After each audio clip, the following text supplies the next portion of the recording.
این زنی حلیم و خاکسار با دانش و فضل، مهارت و کاردانی، قابلیت فوق‌العاده، خلق و رفتار نیک و آموزنده خود، سلیمه شریفова ساکن دهه زردولوباغ دهات میراليوبود ناحیه واسع با شغل پرثمر دهقانی در ناحیه مقیاس ولایت و تاجیکستان بسیاری ها او را میشناسند. خاله سلیمه به دهقانی روز برده در برابر کار خوجگیداری در سمت استفاده زمین نزدیکاولیگی برای همدهگانش نمونه ابرات гаштааст. او هر وجب این قطعه زمین را عاقلانه استفاده می نماید. سبزوات و میوه‌جات، محصولات های سیتروسی از لحاظ اکولوژی تازه، این همه با مهنت او پرورش یافتند. زمین به ما آب رو، از زمین آب رو داد، رزق روزی داد. همه رزق روزی از پیش همین زمین ای خدا را شکر. ما در همین زمین نزد حوالیگون 15 سوتق زمین ای انا هزار مرتبه شکرانه پروردگار انا 3 تا زراعت میکنیم. کارتشکا را میگیریم در جای کارتشکا جگوری میکنیم، اینای جوش دلوبی میکنیم، پامادر میکنیم. انا همه زراعت در همین اگرات میکنیم. کدو را کم تر دورتر از درخت میشونم میارم در تنه درخت قریب 20 کدو میکنه. اوناش اوجا میبندم میارم قریب 20 کدو میکنه. ای مهنت اون که استفاده میبریم، بانک میکنیم، همه زراعت هم میکنیم. ما ای همه زمین خودمون استفاده میبریم. سلیمه شریفова شکرانه امن و آسایش کشور می نماید که برای کار و زندگی تمام شرایط ها مهیا کرده شدند و از محصولات گندمی استحصال نموده‌اش در نوروز سمنک پخته به همسایه ها تقسیم میکند. او بهترین پزنده این طعام ملی در ناحیه واسع اعتراف گشته است. سالی که نوروز بین المللی شد با تشبث جنوب اولی بین المللی شد. ای همون سال ایرا چند سالی شده باشه انا یک دیگه 100 لیتر ده، یک دیگه 100 وقتی که سمنک هنی سمنک میشم میپرسن ایشم میپرسه مامای سلیمه سمنک کرده باشه، مامای سلیمه سمنک کرده. ما به خاطر همین آدمای طلبگاری سمنک یک دیگه 100 لیتر ده سمنک میکنم. ای محصولات مهنت زحمت خودم انا نوروزی واسه را میبرم میگذارم، میوردم نوروزی بابای میرالی را میگذارم، بعد ماندگیش بین دخترکم با اهل همسایه‌ام با فرزندم بعد می چی میکردیم. اگه این یک کاری هست که شکرانه پروردگار امی کار کسبه کردیم، امی کار دوست داشتیم برای که خودم نقد میبینم. امی چی راست که رمزی نوروز سمنک، میوه اساسی نوروز سمنک. انا در بالای دسترخوان نوروزی باید اساسی سمنک باشه. انا اپا همه امی شکرانه تینجی امانی و سروری عاقل کاردان و رهبر و راهنما و راهکشا و رحمدید مهربان که ما را به این روزا رسوند. ما زنها هزار مرتبه شکرانه پروردگار، ما زنها امید نداشتیم که ما به این روزای خوب میرسیدیم.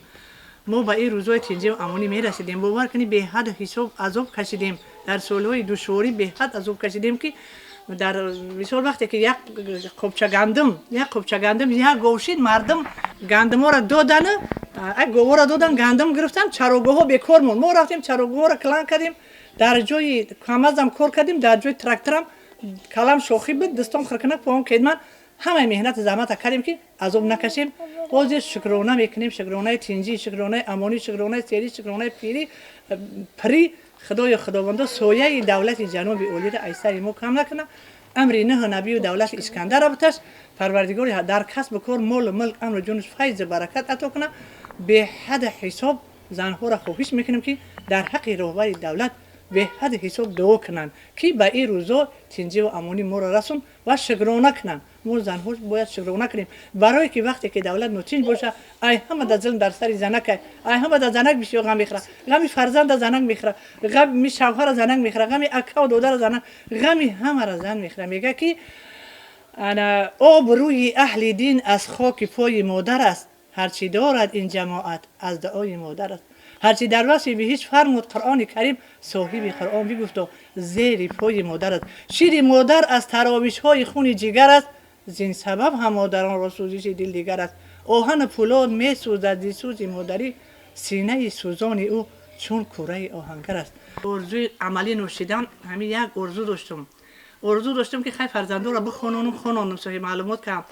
ارزو به حد حساب داشتم، یک ارزوی اخیرانم من همین چند بار کوشش کردم که من همین سخنکای بهترین دلچسب تیار کردم. خواستم که همین چند بار جناب اولی به همین رویونه ما سفر کرد، خواستم که همین سخنای خودم در حضور جناب بگم. من یگون عرض نداشتم یگون طلب نداشتم فقط سخنهای بهترین برای مهنت زحمت جناب تیار کردم که همیو را در حضور جناب ما خیلی فرض کردین جناب عالی را دیدین چی میگین؟ جناب عالی را دیدم به حد امام علی سرور عالم امام علی بهترین آدم امام علی گوهر یک تصویر استاد خدا فرمود پناه مستمندان است امیدگاه ضعیفان است یتیمان و پرستار است به هر منزل غمخوار است انا به حد حساب غمخوار است اگر میدیدم اله و دولتت پاینده تا روز جزا باشد الهی دولتت پاینده تا روز جزا باشد جناب عالی گلی باغ مراد در شکفتن هر سبب باشد اگر دولت طلب داری دهد حق هر دو عالم رو به هر جای قدمانی نگهبانت خدا باشد الهی نخل عمرت از جوانیت بارور گردد ایرا برای رستم امام علی میگم الهی نخل عمرت از جوانیت بارور گردد نهال قامتت در باغ دولت پر ثمر گردد زیوم قامتت سیاره برگردون خمر گردد به هر جای قدم آن خاک کف پای تزر گردد شکوه و شهرتت در راه دولت بیشتر گردد تو خدا دادی نگهبانت خدا مردی آزادی نگهبانت خدا در همه پست بلند زندگی فخر اولادی نگهبانت خدا سلیمه زاده ناحیه فرخور است و به ناحیه واسه کلین شده آمده است مکتب میانه رو در فرخور اعلی ختم نموده است لیکن بسیار افسوس میخورد که من بعد تحصیل را ادامه نداده است امروز شکرانه دولت آباد و تنج نموده در حلقه فرزندان و نمیره‌ها دولت پیری برده مصلحتچی جوانان میباشد گزارش خواجه نظریف خدای نظر ظهوروف از ناحیه واسه برای برنامه اطلاعاتی نوید